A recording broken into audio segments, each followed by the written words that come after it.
এনসিপির তিনটে অপরাধ। নাম্বার 1, সে জুলাইকে কুক্ষিগত করেছে। ঠিক 71-এ মুক্তিযুদ্ধ যেভাবে আওয়ামী লীগ কুক্ষিগত করেছে, এনসিপি জুলাইকে কুক্ষিগত করেছে। মুক্তিযুদ্ধ করেছে সবাই, আপামর, কৃষক, শ্রমিক, জনতা, জনযুদ্ধ। আওয়ামী লীগ এসে বললো আমি যুদ্ধের মালিক, সাথে দিল্লি, সংবিধান লিখে দিল দিল্লি, এখানে আর একটা বাকশাল কায়েম করে এটা আওয়ামী লীগের গঠনতন্ত্র তারা বানাই ফেললো। জুলাইকে কুক্ষিগত তারা করেছে। এই জুলাইকে কুক্ষিগত করার কারণে তারা দ্বিতীয় যে কাজটা করেছে, অনেকেই তারা দুর্নীতিগ্রস্ত হয়েছে। দেখেন, আমাদের কলিজা ছিঁড়ে যায় কথাটা বলতে। আজ থেকে 10 মাস আগে যেই ছেলেটা দেখেছি সারা গায়ে আঘাতের চিহ্ন, জুলাইয়ের আন্দোলন করতে গিয়া, সেই সব ছেলে মেয়ে মাত্র 8-10 মাসের মধ্যে কিভাবে কোটি টাকার মালিক হইতে পারে, এই চিন্তা আমাদেরও ঘুম আসে না। 10 মাস তো, আরে রাজনীতি তো আগামী 5 বছরের না, রাজনীতি তো 50 বছরের। কষ্ট করে বসে থাকলে আগামী বাংলাদেশ হয়তো আমাদের, জুলাই যোদ্ধাদের।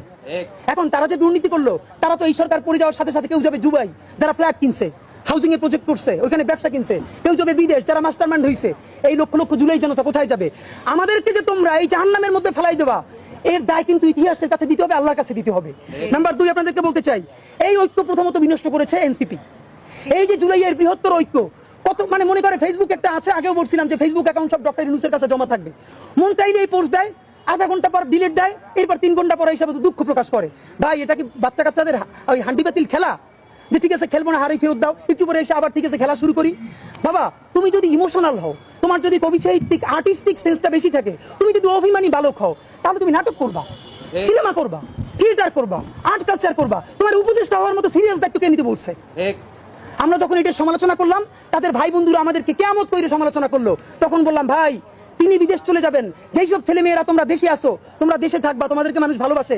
ভাইয়ের রাজনীতি কইরা জনগণের বিরুদ্ধে যাইও না। জনগণের বিপক্ষে গিয়ে ভাইয়ের রাজনীতি করলা, এখন তোমার ভাই তো তওবা করছে, তোমরা তওবা করবা কার কাছে? এই জন্য ইনসাফের উপরে থাকেন, নিজের বিবেকের উপরে থাকেন, বিবেক কোনোদিন বর্গা দিয়েন না। এবং সর্বশেষ, এই যে নিজেদের ক্ষমতাকে কুক্ষিগত করার জন্য বৈষম্য বিরোধী ছাত্র আন্দোলন, সারা বাংলাদেশের যে ফোর্স ছিল, সেটাকে নাই করে দেওয়া হলো। এই যে আপনার আজকে এনসিপি, তারা যদি বৈষম্য বিরোধী ছাত্র আন্দোলনটাকে আরো 6 মাসও টিকেই রাখতো, এই বৈশার পক্ষে দাঁড়াই আমরা আওয়ামী লীগ নিষিদ্ধ করতে পারতাম, জুলাইয়ের ঘোষণাপত্র দিতে পারতাম। কারণ এখানে ছাত্র দল ছিল, শিবির ছিল, সবাই মিলে ছিল। তো নিজের ক্ষমতাকে কুক্ষিগত করার জন্য কি করলা? কতক্ষণ শাহবাগের পক্ষে গেলা, বিপক্ষে গেলা, জামাত, হেফাজত, ইসলামপন্থীদের গাইলাইলা, আবার সরি বললা। দেখেন কি আফসোস, আজ থেকে 4 মাস আগে তাদের কি ক্রেজ ছিল, এখন তারা পোস্ত দূরের কথা, রাস্তায় এসে দাঁড়াইলে অর্গানিক 100 লোক পায় না। এই যে তোমাদের সাথে 100 লোক নাই, এটা তো আমাদের জন্য আনন্দদায়ক না, এটা দুঃখ। জুলাই হেরে যাচ্ছে, সুতরাং এনসিপিকে এই দায় নিতে হবে। সর্বশেষ আমাদের প্রস্তাবনা বলি, এতক্ষণ সবাইকে বকাঝকা করলাম, সবাইকে বললাম কার কি দায় হয়েছে, কিন্তু জুলাইকে হেরে যেতে দিয়ে যাবেন। আপনাদেরকে একটা কথা বলি, এইবার যদি জুলাই হেরে যায়, আগামী 100 বছর এই দায় বাংলাদেশের জনপদকে বই বেড়াতে হবে। অগণিত মানুষ গুম হবে, খুন হবে, দুনিয়ায় নিউজ করার মতো কেউ থাকবে না। যেই সাংবাদিক বন্ধুরা এই নিউজটা পর্যন্ত করবে, সে মরে গেলে তাকে নিউজ করার কেউ বাংলাদেশে ঠিক থাকবে না। সুতরাং প্রশ্ন হলো, বাংলাদেশ বেঁচে